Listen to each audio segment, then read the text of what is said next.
Next question is, Scott, what is the easiest way to explain hypnosis to people? And should I do it before the session? What are your recommendations?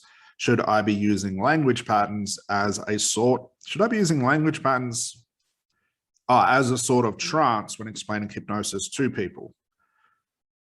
So, okay. So I think what you're trying to say, like, should you explain hypnosis like what it is and what it isn't before a session? No, I don't think you should. I never did. And again, this is just my opinion, guys, and sort of do what you like, but I'll just give you my explanation behind this. When you're selling hypnosis and coaching to people, sure, you might have to explain it to people, but if you're selling results to people, trust me when I say clients won't care how you do things. And I don't want to get too much into that because that's a different dynamic than the question you're asking, but I might do that in another video.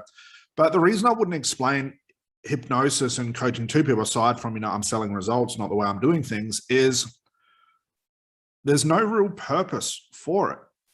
A lot of people say, well, if I explain hypnosis to people, I'll sort of demystify what hypnosis is and what hypnosis isn't. And sure, it might to an extent, but now you're going to be wasting a lot of time. And is demystifying hypnosis to people really going to change anything?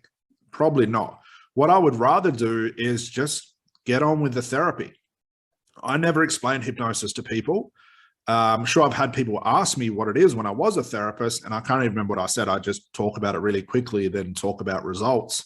But I never had to go to the extent of explaining it to people, like the history of it, what it is, and I'm not going to make you, cluck like a chicken, all that sort of stuff, because that wasn't the type of clients that I was attracting. I guess this really relates to what I was saying before. When you're attracting low quality clients and you're selling hypnosis to people and people are buying hypnosis, you probably will have to explain it to them, and they're not going to be the best clients. The clients that I want to attract are clients that want results. And when I started getting higher quality clients, they never cared. I never had a client ask me my qualifications, who I was certified by, how many books I've read, how many courses I've been to, how long I've been doing it for. All they wanted to know was, I'm about to pay Scott $1,500 to quit smoking. This better work. How he does it, I don't care. And it was quite funny because I used to think about the other stuff, and the way you're sort of thinking is like, I would try and explain it, or I thought I had to explain it to people. And the times that I had to and thought I did, when I explained to people, there's just their mind went blank.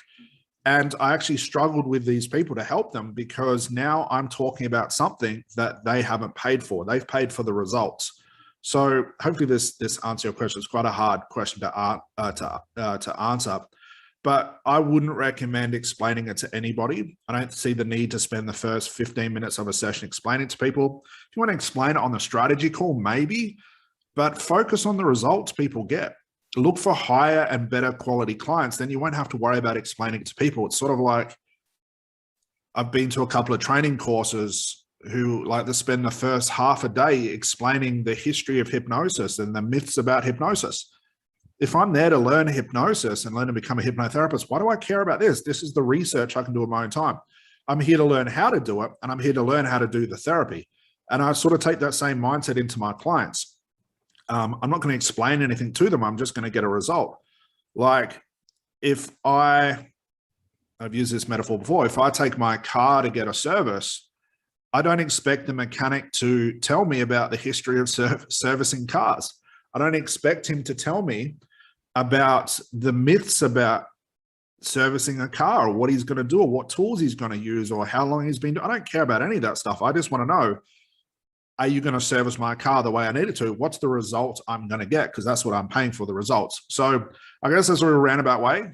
Hopefully that made sense. I wouldn't explain it to people. I don't see it's necessary. And definitely don't know about language patterns and anything like that. Just don't explain it to people. Just get on with the work you're supposed to do. If a client asks you, just give them a really brief overview, because even when you're trying to explain it to people, they're not going to listen.